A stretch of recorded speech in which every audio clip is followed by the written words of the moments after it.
Bismillah. Monggo jika ingin dibuka silakan. Baik Ustaz. Bismillah. Assalamualaikum warahmatullahi wabarakatuh.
Rasulillah wa ala alihi wa sahbihi wa man walah amma ba'du.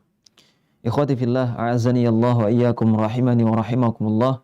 Alhamdulillah, kita masuk di pertemuan kelima dan sampainya kita di pertemuan kelima atau bagian kelima dari penyakit-penyakit lisan ini tidaklah pantas kita ucapkan kecuali rasa syukur kita kehadirat Allah Subhanahu wa taala.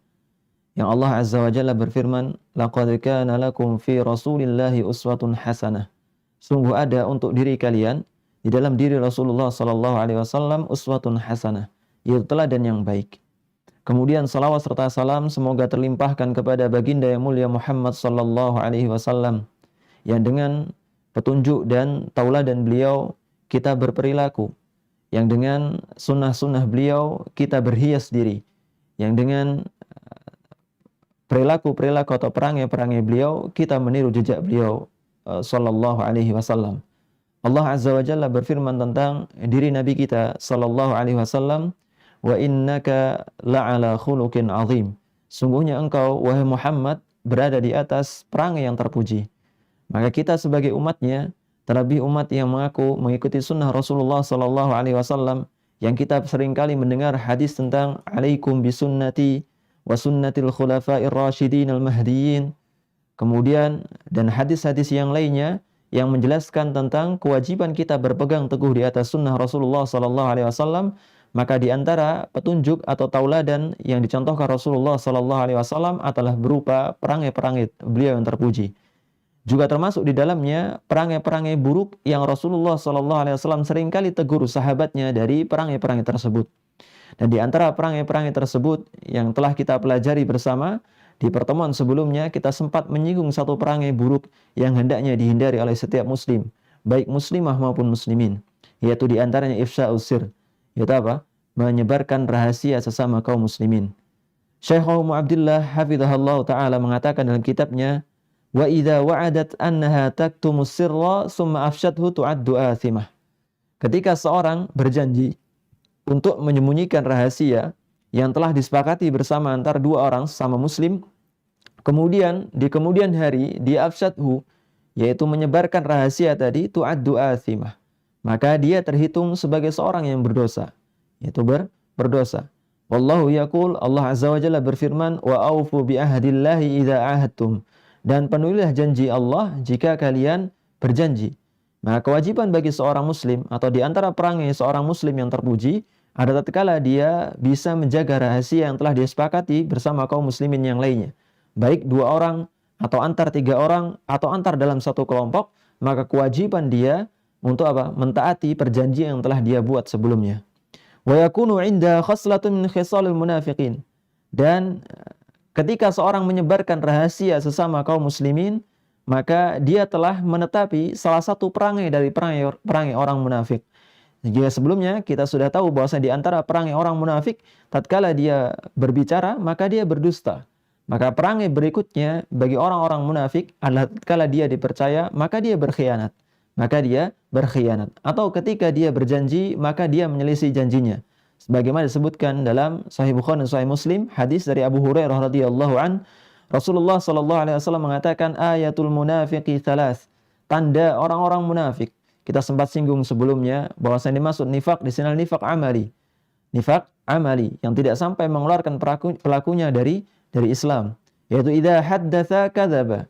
Ketika orang tadi berbicara, maka dia berdusta, menyelisih kenyataan yang sebenarnya. Kenyataannya A, kemudian dia mengatakan B, kenyataannya C, dia mengatakan D, dan seterusnya. Wa idza wa'ada akhlafa. Ketika dia berjanji, maka dia menyelisih janjinya.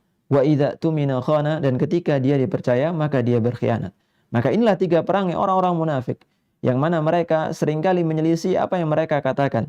Sebagaimana di awal surah Al-Baqarah, ketika orang-orang munafik berhadapan dengan orang-orang beriman, dengan orang-orang mukmin, maka mereka mengatakan, sungguhnya kami berada di bawah barisanmu atau berada di belakang barisanmu.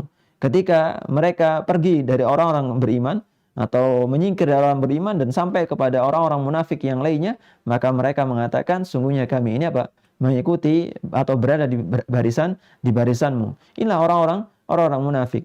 Dan di antara tanda-tanda orang-orang munafik lainnya adalah ketika dia berjanji, maka dia menyelisih janjinya. Termasuk di antaranya ketika dua orang saling curhat misalnya. Kemudian jangan sampai nanti disampaikan kepada yang lainnya.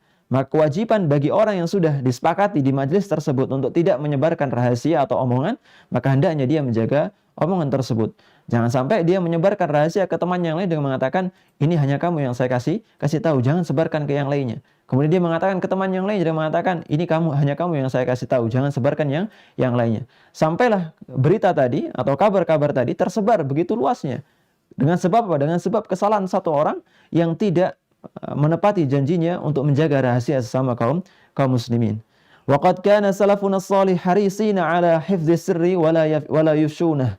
Dan orang-orang atau salafus shalih, para umat-umat terdahulu kita yang baik-baik, maka mereka itu begitu bersemangat untuk menjaga rahasia sesama kaum muslimin dan tidak pula berkeinginan untuk menyebarkannya. Sebagaimana disebutkan dalam Sahih Bukhari, Sahih Muslim dari Aisyah radhiyallahu anha, beliau mengatakan, asarran Nabiyyu sallallahu alaihi wasallam ila Fatimah bi syai'in.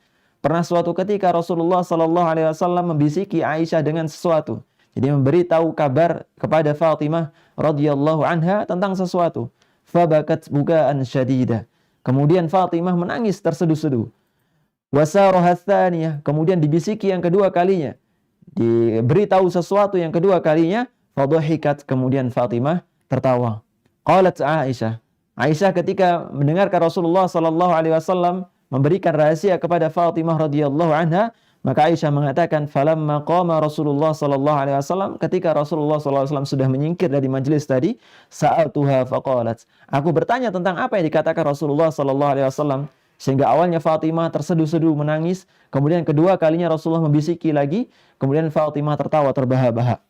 Maka apa kata Fatimah radhiyallahu anha? Ma kuntu la ufshiya sirra Rasulillah sallallahu alaihi wasallam. Demi Allah, aku tidak akan menyebarkan rahasia yang Rasulullah sallallahu alaihi wasallam rahasiakan. Akan tapi falamma tuwfiya Rasulullah sallallahu alaihi wasallam, ketika Rasulullah sudah meninggal, qalat Aisyah mengatakan, ya Fatimah, dulu aku pengen tahu apa yang dikabarkan kepada engkau dari Rasulullah sallallahu alaihi wasallam. Maka Fatimah menjawab, amal an, na'am. Adapun sekarang, na'am, aku akan memberitahu apa yang dikabarkan Rasulullah sallallahu alaihi wasallam. Ama hina sarani fil marratil ula. Inilah rahasia yang Rasulullah SAW beritahukan kepada Fatimah. Di rahasia yang pertama, Rasulullah SAW akhbaroni anna Jibril kana yu'ariduhul Qur'an fi kulli sanatin marratan. Di setiap tahun Jibril itu apa? Araduhu. Arado itu berarti membacakan jali illa qad iktaraba. Kata Rasulullah SAW, tidaklah aku melihat fenomena ini, kenapa Jibril turun dan membacakan. Tsumma tsarani tsaniyah. Kemudian apa? Kemudian Fatimah radhiyallahu mengatakan, kemudian Rasulullah sallallahu alaihi wasallam mengabarkan kepadaku hal yang kedua. Faqala, maka beliau mengatakan, ya Fatimah, wahai Fatimah, ama tardaina an takuni sayyidatan nisa'i ahli jannah. Tidakkah engkau ridho kalau engkau itu menjadi sayyidah, tuannya atau putrinya nisa'i ahli jannah, para penduduk surga. Fadhahiktu, maka aku tertawa, kata Fatimah radhiyallahu anha. Ini dikabarkan Fatimah radhiyallahu anha sepeninggal Rasulullah sallallahu alaihi wasallam. Lalu muncul di benak kita pertanyaan, kalau ifsa'us syir, yaitu menyebarkan rahasia pembicaraan antara sama kaum muslimin dilarang dalam Islam, maka bagaimana dengan hadis ini yang menyebutkan bahwasanya Fatimah radhiyallahu anha menyebarkan rahasia Rasulullah sallallahu alaihi wasallam? Maka insyaallah taala nanti kita akan dapatkan perincian dari Syekh Ummu Abdillah tentang masalah hukum menyebarkan rahasia sesama kaum muslimin.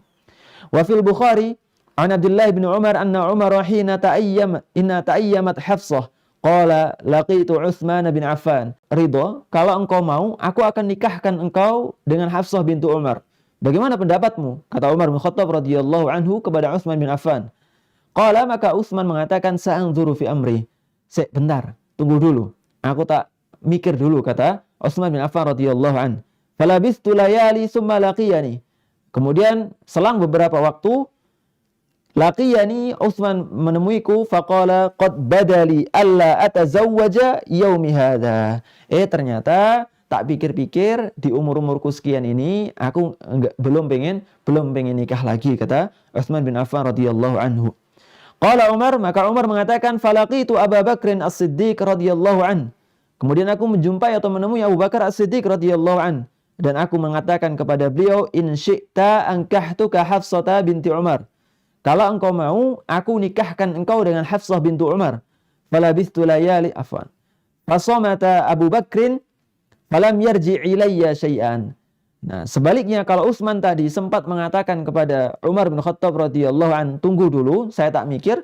Nah, Abu Bakar As-Siddiq radhiyallahu an nampaknya tahu sebuah rahasia. Abu Bakar As-Siddiq terdiam terlebih dahulu dan tidak menimpali atau tidak membalas ucapan dari Umar bin Khattab radhiyallahu an.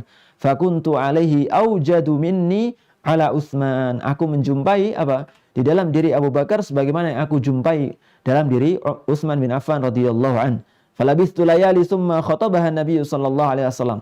Kemudian aku terdiam beberapa lama dan Nabi sallallahu alaihi wasallam mengkhitbah Hafsah binti Umar radhiyallahu an, fa ankahtuha iyyah. Aku menikahkan Hafsah binti Umar dengan siapa? Dengan Rasulullah sallallahu alaihi wasallam. Selang beberapa lama ketika Nabi sallallahu alaihi wasallam sudah menikah dengan Hafsah, falaqiyani Abu Bakrin. Kemudian Abu Bakar datang menjumpaiku. Faqala la'allaka wajadta alayya hina aradta alayya Hafsah falam arji ilaika syai'an. Dulu masih ingat enggak kalau ketika engkau menawarkan anakmu kepadaku dan aku tidak membalas sedikit pun tawaranmu? Dulu masih ingat enggak, kata Abu Bakar As-Siddiq radhiyallahu an. Fakultu, maka Umar mengatakan, "Na'am, ya, aku masih ingat." Qala, maka Abu Bakar mengatakan, "Fa innahu lam yamna'ni an arji'a ilaika fima 'aradta 'alayya. Tidak ada yang menghalangiku untuk membalas tawaranmu tadi, untuk menerima tawaranmu tadi, kata Abu Bakar, illa anni kuntu alimtu anna Rasulullah sallallahu alaihi wasallam zakaraha. Kecuali aku pernah ingat kalau Rasulullah sallallahu alaihi wasallam sempat menanyakan perihal Hafsah di hadapan para sahabatnya. Jadi ini apa? Sir Rasulullah sallallahu alaihi wasallam, rahasia Rasulullah sallallahu alaihi wasallam. Dan ketika sebelum terjadi pernikahan antara Rasulullah dengan Hafsah, maka Abu Bakar As-Siddiq radhiyallahu anhu mengunci mulutnya dari menyebarkan rahasia Rasulullah sallallahu alaihi wasallam. Falam akun la ufshiya sirra Rasulillah sallallahu alaihi wasallam, dan tidaklah aku akan pernah menyebar rahasia dari Rasulullah sallallahu alaihi wasallam. Walau tarakahan Nabi sallallahu alaihi wasallam laqabiltuha. Seandainya Nabi sallallahu alaihi wasallam meninggalkan Hafsah, seandainya Nabi sallallahu alaihi wasallam tidak menerima atau tidak jadi menikahi Hafsah binti Umar radhiyallahu anhuma, maka apa? Maka kata Abu Bakar As-Siddiq, niscaya aku akan menerima tawaranmu. Tapi inilah Abu Bakar As-Siddiq radhiyallahu an, ketika tahu Rasulullah sallallahu alaihi wasallam tidak membuka perihal tersebut di hadapan para sahabat yang lainnya dan hanya membuka di hadapan para sahabat tertentu saja, maka Abu Bakar As-Siddiq radhiyallahu an mengunci mulutnya dari menyebarkan rahasia Rasulullah sallallahu alaihi wasallam. Kemudian dalam Sahih Muslim, hadis dari Sabit dari Anas bin Malik radhiyallahu an, beliau mengatakan, "Ata alayya Rasulullah sallallahu alaihi wasallam." Rasulullah sallallahu alaihi wasallam datang kepadaku. Kemudian wa ana al'abu ma'al ghilman. Aku setengah bermain dengan anak-anak yang lainnya. Fasallama alaina. Kemudian Rasulullah sallallahu alaihi wasallam mengirimkan salam kepadaku. Assalamualaikum ya Anas. Faba'atsani fi hajatin. Kemudian Rasulullah sallallahu alaihi wasallam mengutusku untuk sebuah keperluan dan tidak dikabarkan kepada sahabat yang lainnya perihal perihal kebutuhan Rasulullah sallallahu alaihi wasallam. Fa abta'tu ala ummi falamma ji'tu qalat ma habasak. Maka aku mendatangi ibuku dan ketika aku sampai, ibuku mengatakan kepadaku, ma habasak, ada apa denganmu? Fakultu ba'asani Rasulullah sallallahu alaihi wasallam li hajatin. Rasulullah sallallahu alaihi wasallam mengutusku untuk sebuah keperluan. Jadi telat mendatangi ibunya, Ibunda Anas bin Malik radhiyallahu an. Kemudian ibundanya mengatakan, apa yang menahanmu sehingga menyebabkanmu telat seperti ini? Maka Anas bin Malik radhiyallahu an mengatakan, ba'asani Rasulullah sallallahu alaihi wasallam li hajatin. Rasulullah memerintahkan kepadaku untuk mengatasi sebuah keperluan. Qalat ma hajatuh, apa kebutuhannya? Kemudian qultu innaha sir, itu rahasia, kata Anas bin Malik radhiyallahu an. Qalat, maka ibundanya mengatakan, la tukhbiranna bi sirri Rasulillah sallallahu alaihi wasallam ahadan. Jangan sekali-kali engkau membuka rahasia Rasulullah sallallahu alaihi wasallam tadi kepada siapapun. Jadi inilah akhlak para sahabat ridwanullah alaihim ajmain. Mereka dihiasi dengan akhlak yang amanah, yaitu menjaga rahasia antar sesama kaum muslimin. Bahkan Rasulullah SAW tanpa memberitahu kepada Anas tentang sebuah keperluan atau tanpa memberitahu kepada Anas untuk menjaga rahasianya, maka Anas bin Malik begitupun dengan ibunda beliau radhiyallahu anhuma sama-sama mengerti kewajiban mereka sebagai seorang muslim untuk menjaga rahasia muslim yang lainnya. Terlebih rahasia dari orang yang mereka muliakan, yaitu Rasulullah SAW. Begitupun kita semuanya. Wa ikhwati fillah, azanillahu wa iyyakum rahimani wa rahimakumullah. Semakin mulia rahasia dari orang yang kita jaga, maka semakin kuat pula amanah yang harus kita jaga untuk menjaga rahasia orang tadi. Rahasia dari guru-guru kita yang menyangkut tentang kehormatannya, yang menyangkut tentang hal-hal yang berkaitan dengan guru-guru kita. Ini berbeda ketika kita menyikapi rahasia dengan sesama kaum muslimin yang lainnya yang statusnya berada di bawah guru-guru kita.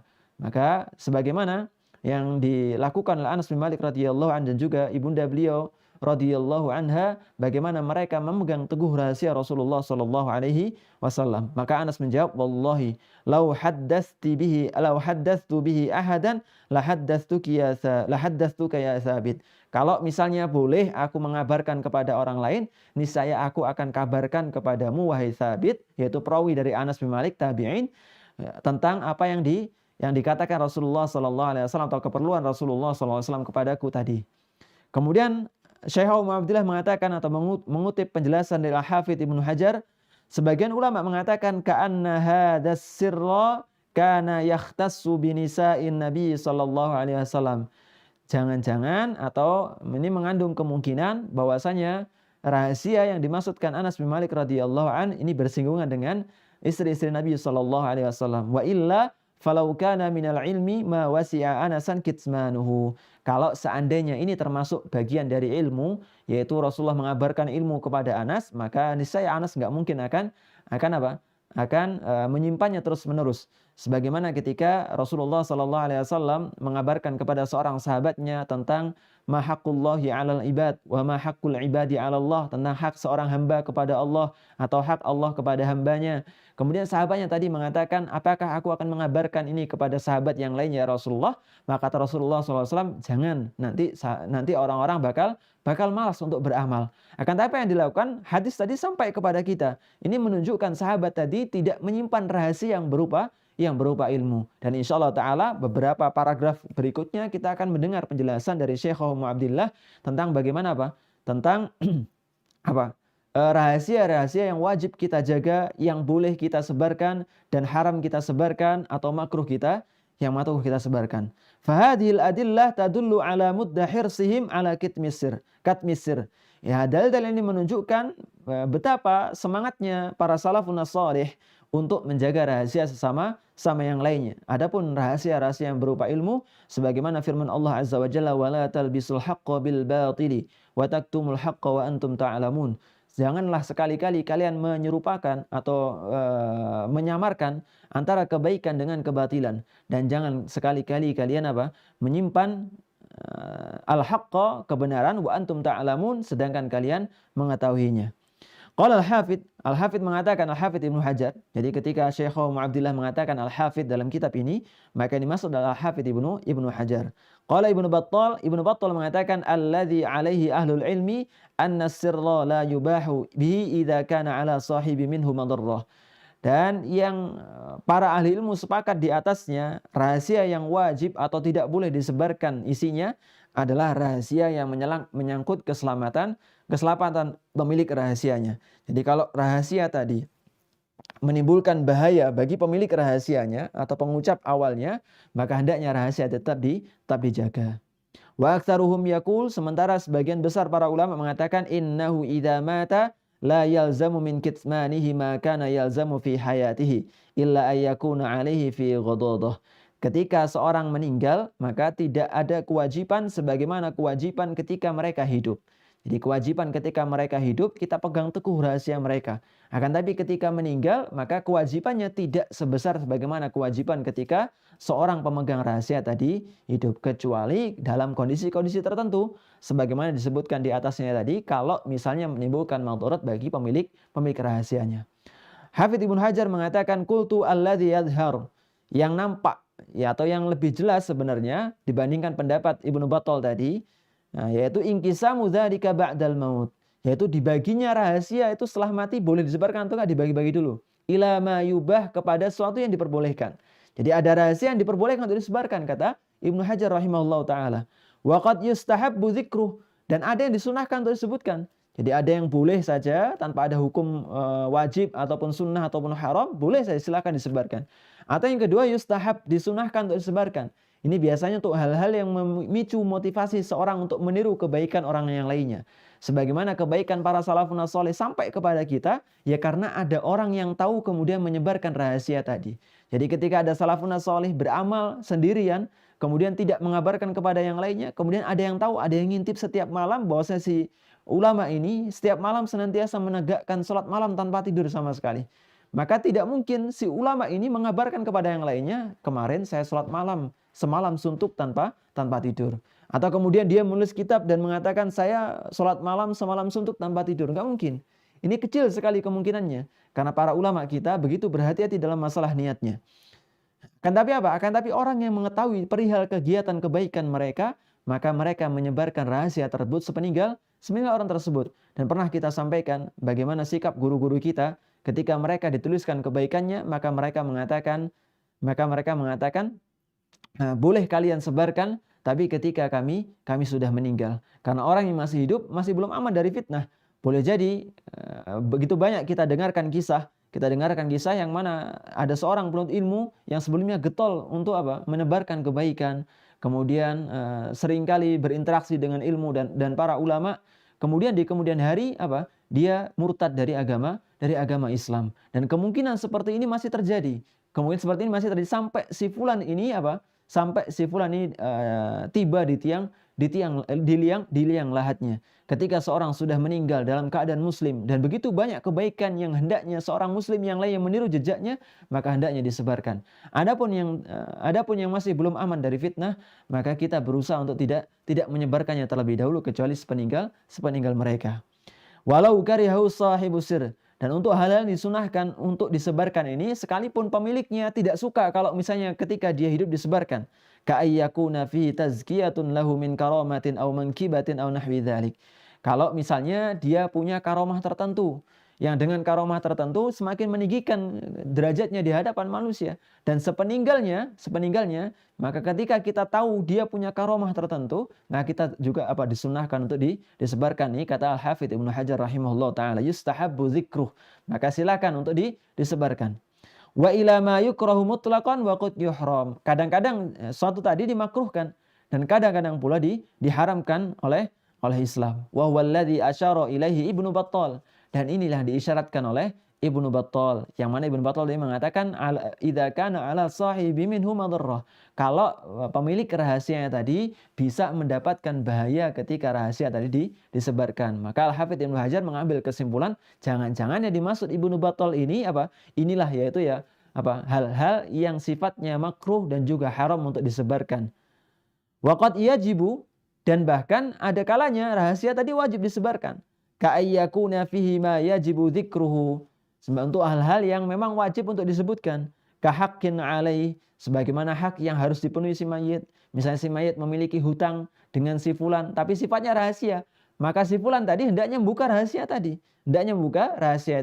Jika sebelumnya si mayit ini berhutang kepada si fulan dengan rahasia karena ingin menjaga muruahnya, menjaga harga dirinya, maka ketika dia meninggal, si fulan ini wajib untuk menyebutkan menyebutkan hak si mayit kecuali dia menghalalkannya. Jadi kalau dia menghalalkannya sudah nggak perlu saya kabarkan kepada walinya atau ahli warisnya. Nah, saya halalkan atau saya putihkan hutangnya. Ini nggak masalah. Akan tapi kalau belum diputihkan, maka jangan disimpan rahasianya. Disimpan sambil gerundel. Ini Ini tidak benar. Maka ini justru menjadi wajib untuk disebarkan rahasianya kepada ahli waris. Ya dimaksud disebarkan rahasianya kepada ahli waris atau orang-orang yang memiliki kepentingan. Adapun kepada orang-orang yang memiliki kepentingan, maka kita khawatir hal tersebut jatuh kepada keharaman. Fayurja ba'dahu idza dzukira liman yaqumu bihi anhu ayyaf'ala dzalik. Hal ini diharapkan kalau misalnya disebutkan rahasia tadi, perihal rahasia orang yang sudah meninggal, ketika dia kabarkan tentang hal tersebut, maka ada orang yang memang memiliki kewajiban untuk menunaikan hutang si mayit, juga melakukan pembayaran hutang si mayit. Ini pada kasus-kasus yang memang hak si mayit atau si mayit memiliki kewajiban yang belum tuntas, maka wajib bagi orang yang mengetahui rahasia tadi untuk menyiarkannya. Wa ba'dun nasi la yabqa lahu fi sadri sirran wa hadza khata'. Ada loh sebagian orang yang di dalam hatinya, di dalam dadanya tidak menyimpan rahasia sama sekali. Bukan karena dia tidak tahu rahasia sama sekali, tapi tidak ada yang pernah atau tidak ada rahasia yang pernah tersimpan di dalam hatinya kecuali dia disebarkan kepada yang lainnya. Maka kata beliau wa hadza khata', ini salah. Wasyairu yaqul, seorang penyair mengatakan idza mal mar'u akhta'ahu thalath fabi'hu walau bikaffin min ramati. Jika seorang tidak bisa menjaga 3 hal, maka kata beliau fabi'hu walau bikaffin min ramati. Maka juallah kawan tadi atau juallah orang tersebut walau dengan setangkup debu, alias enggak ada harganya sama sekali. Salamatu sadrihi, yaitu salamatu sadrihi, dadanya selamat atau hatinya lapang. Atau alias kalau kita katakan setia kawan. Wal hirsu minhu, suka nolong. Jadi yang pertama setia kawan, yang kedua memiliki jiwa penolong. Wa kitmanus sarairi, dan pandai menjaga rahasia fil fuadi, di dalam hatinya. Jadi kalau seorang enggak punya 3 hal ini atau salah satunya hilang dari ini, kata beliau fabi'hu walau bikaffin min ramati. Jual saja dia atau lepaskan saja dia walau bikafin min ramati, ditukar dengan setangkup debu. Maka ini setangkup debu jauh lebih berharga dibandingkan orang-orang yang tidak pandai menjaga rahasia, orang-orang yang tidak setia kawan, kemudian orang yang tidak memiliki jiwa penolong. Wa qala al-Qahtani fi nuniyatih, Al-Qahtani mengatakan dalam nuniyahnya, wahfur li sirrika fi fuadika malhada wadfinhu fil ahsyai ayyadifani. Dan kuburkanlah rahasia yang kau miliki atau yang kau dengar di dalam hatimu sedalam-dalamnya, kata beliau rahimahullah taala. Innas sadiqa ma'al aduwi kilahuma fis sirri inda ulin nuha syakalani. Sungguhnya yang kawan dan juga yang lawan itu memiliki dua hal yang berbeda dalam hal menjaga rahasia. Kalau dikatakan kawan, maka dia pandai menjaga rahasia. Ini maksud dari syair beliau. Sebaliknya, yang dikatakan lawan, maka dia tidak pandai menjaga rahasia. Rasulullah SAW mengatakan, man satara mu'minan satarahullahu yaumal qiyamah. Barang siapa yang menutup aib atau kehormatan seorang mukmin yang ketika suatu tadi disebarkan dan dia membenci penyebarannya, maka apa? Maka bisa jadi masuk ke dalam hadis ini. Wa ifsa'u sirri zaujah wal aksu alladhi yaqa'u baina zaujaini halal muwaqa'ati min kaba'iriz dzunub. Begitupun menyebarkan rahasia pasangan suami istri dalam hal-hal yang memang seharusnya menjadi rahasia mereka berdua. Ini termasuk di antara kaba'iriz dzunub, dosa-dosa besar. Betapa banyak di antara kita yang kita dapati sekarang orang-orang berdalih untuk menjual obat, kemudian mereka tidak malu-malu untuk menyebarkan tentang masalah rahasia ranjang mereka. Atau menyebarkan rahasia ranjang orang-orang yang lainnya tanpa ada keperluan tertentu. Maka hendaknya kita sebagai seorang muslim benar-benar menjaga hal tersebut. Kalaulah dengan dalih untuk menjual obat seperti ini, kemudian menyebarkan testimoni dan lain sebagainya yang berisi tentang bagaimana rahasia ranjang kaum muslimin, menyebarkan itu tidak masuk ke dalam kaba'iriz dzunub ini, maka hal tersebut bisa menjatuhkan muru'ah seorang muslim. Kama fi sahih Muslim, sebagaimana larangan tadi disebutkan dalam kitab Sahih Muslim. Hadis dari Abu Sa'id Al-Khudri radhiyallahu an. Rasulullah sallallahu alaihi wasallam bersabda, "Inna min asyarrin nasi 'indallahi manzilatan yaumal qiyamah." Seburuk-buruk manusia yang kedudukannya paling buruk di sisi Allah Subhanahu wa taala di hari kiamat kelak, ar-rajulu yufdi ila imra'atihi wa tufdi ilaih thumma yanshuru sirraha. Seorang suami dan istri memiliki rahasia di kamar mereka. Kemudian summa yanshuru sirraha, kemudian orang tadi baik suami maupun istrinya menyebarkan perihal hal tersebut. Maka hal ini termasuk ke dalam kaba'iruz dzunub, baik dalam hal menyebarkan rahasia antar suami istri maupun ifsa'u sir yang dilarang oleh Nabi sallallahu alaihi wasallam. Qala As-San'ani mengatakan dalam Subulus Salam, syarah Bulughul Maram, wal haditsu dalilun ala tahrimi ifsya'ir rajuli ma yaqa'u bainahu wa baina imra'atihi min umuril wiqa', wa kadzalika al mar'atu la yajuzu laha ifsya'u sirrihi wa qad warada bihi nassun aidan. Dan hadis ini menjadi dalil akan haramnya seorang laki-laki menyebarkan perihal rahasia yang terjadi antara dia dengan istrinya dalam hal yang terjadi di kamar mereka. Begitupun sebaliknya, seorang istri hendaknya tidak menyebarkan rahasia suaminya. Apakah ini hanya berlaku pada hal-hal yang sifatnya berada dalam kamar antara suami dan istri? Maka jawabannya tidak. Segala sesuatu yang berada dalam rumah pasangan suami istri, ketika tadi obrolannya sifatnya rahasia antara suami dan istri, maka hendaknya tidak disebarkan keluar. Kenapa? Karena boleh jadi masuk ke dalam bagian ifsa'us sir. Dan kewajiban seseorang ketika menjaga orang yang lainnya, misalnya seorang menjaga perasaan orang tuanya, maka ketika menyakiti perasaan orang tua, tentu saja hukumannya lebih besar dibandingkan ketika dia menyakiti sesamanya selain orang tuanya. Begitupun ketika dia kewajiban menjaga aib istrinya, aib suaminya, kemudian dia menyebarkannya, melanggarnya, maka dosanya lebih besar dibandingkan dibandingkan menyebarkan aib selain pasangannya. Karena Allah Subhanahu wa taala mengatakan antum libasul lahunna hunna libasul lakum wa antum libasul lahun. Mereka itu adalah pakaian bagi kalian dan kalian adalah pakaian bagi mereka. Maka sebagaimana pakaian yang menutupi sesuatu di dalam yang tidak ingin diketahui orang yang lainnya, maka begitupun seorang suami atau seorang istri kepada pasangannya, mereka memiliki kewajiban untuk menutup rapat apa-apa yang terjadi di belakang pintu rumah mereka. Taib. Kaum muslimin yang dirahmati oleh Allah Subhanahu wa taala. Taib. Kita sampai 13:45 insyaallah taala. Kemudian beliau mengatakan sabbul muslimi biduni haqqin. Penyakit yang ketujuh, penyakit lisan yang ketujuh yaitu mencela sesama kaum muslimin biduni haqqin dengan tanpa hak. Berarti boleh dong Kalau misalnya mencela sesama kaum muslimin dengan hak, maka jawabannya boleh. Jadi ada hal-hal yang memang seorang muslim boleh untuk mencela yang lainnya. Misalnya dalam masalah jarah wa ta'dil. Kalau dalam masalah jarah mencela kredibilitas seorang perawi, maka ini biasa terjadi selama hal tersebut tidak berlebihan. Misalnya si ulama fulan mengatakan, oh si rawi ini majhul, tidak dikenal, atau si rawi ini dia buruk hafalannya, si rawi ini dan itu. Ini berupa celaan semuanya. Namanya juga jarah, maka sifatnya celaan. Perawi ini tidak dikenal, perawi ini buruk agamanya, perawi ini fasik, perawi ini dan lain sebagainya. Maka sabbul muslim, mencela seorang muslim untuk sesuatu yang memang diperlukan seperti ini, maka jawabannya boleh. Tapi mencela tanpa ada sesuatu yang diperlukan atau tanpa ada hal-hal yang membolehkan seorang untuk mencela yang lainnya, maka ini tidak diperbolehkan. Qala al-Imam al-Bukhari, Al-Imam Bukhari mengatakan, haddatsana Sulaiman bin Harb, telah meriwayatkan kepada kami Sulaiman bin Harb. Beliau mengatakan telah meriwayatkan kepada kami Syu'bah. Dari Mansur, beliau mengatakan, aku mendengar Abi Wa'il mengabarkan an Abdullah, dari Abdullah qala, Rasulullah sallallahu alaihi wasallam bersabda, sibabul muslimi fusuqun. Mencela seorang muslim adalah kefasikan.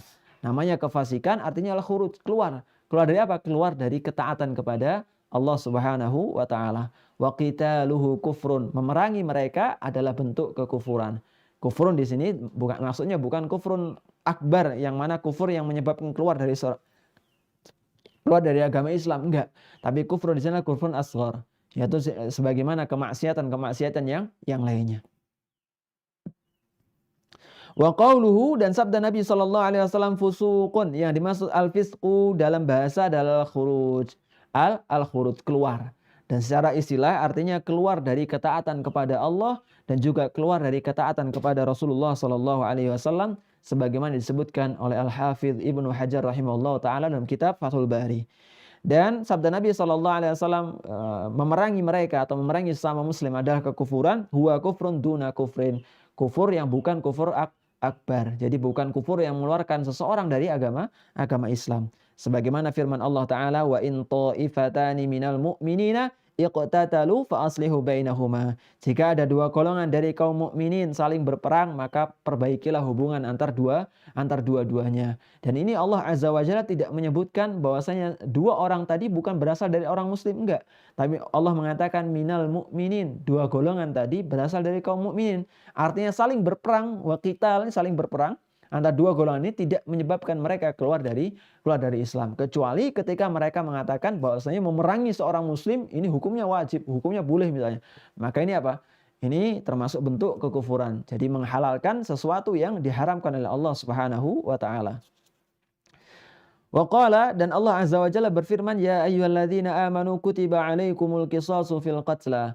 Wahai orang-orang beriman, diwajibkan atas kalian kisos dalam masalah pembunuhan. Jadi kalau ada orang yang bunuh, maka dibunuh balik. Maka ini berupa kisos. Ini kisos. Kalau misalnya membunuh seorang muslim itu diharamkan, menyebabkan seorang keluar dari Islam, maka tentu saja ini bagian dari sesuatu yang keluar dari Islam. Nyatanya tidak. Ila qawlihi faman ufiya lahu min akhihi syai'un fattiba'un bil ma'rufi wa ada'un ilaihi bi ihsan. Dalam surah Al-Baqarah ayat 178. Dalam Sahih Bukhari dan Muslim, hadis dari Abu Bakrah radhiyallahu an, beliau mengatakan Rasulullah sallallahu alaihi wasallam mengatakan idzal taqal muslimani bisayfayhima fal qatilu wal maqtulu finnar. Kalau ada dua kelompok dari kaum muslimin yang berjumpa, mengacungkan pedang antara dua orang ini, saling serang antara dua golongan ini, wa fal qatilu wal maqtulu finnar. Maka dua golongan ini yaitu orang yang memerangi, yang perang, yang menang, wal maqtul, baik orang yang kalah, maka finnar, keduanya terancam dengan neraka. Loh, kalau misalnya al-qatil, kata sahabat, al-qatil kami ngerti ya Rasulullah. Al-qatil ini orang yang di neraka karena dia yang memerangi kaum muslimin. Sekarang maktulnya, korbannya kok bisa masuk neraka? Maka kata Rasulullah SAW, sesungguhnya yang maktul ini sebelumnya juga berambisi untuk memerangi orang yang lainnya. Maka dua-duanya terancam dengan neraka. Fasammal mutaqatilaini mu'minaini. Allah Azza wa Jalla menyebutkan, atau Rasulullah SAW menyebutkan dua golongan yang berperang ini sebagai orang yang beriman. Berarti bukan kufrun akbar, bukan kufur yang mengeluarkan seorang dari agama Islam. Wa ja'alal maqtula akhan liwaliyil qisas. Dan Allah Azza wa Jalla Dan Nabi SAW menjadikan maktulnya, korbannya itu sebagai saudara bagi yang qatilnya. Saudara bagi qatilnya. Baik. Wal muradu bil ukhuwah fil ayah fid din. Yang dimaksud ukhuwah dalam ayat mana ini ya?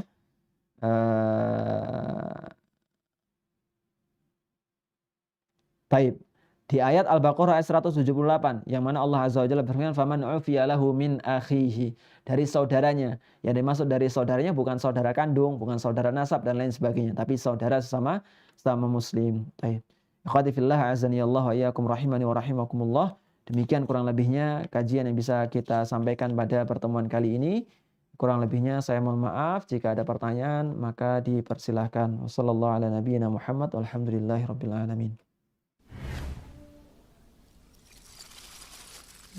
Jazakallahu khairan Ustadz atas paparan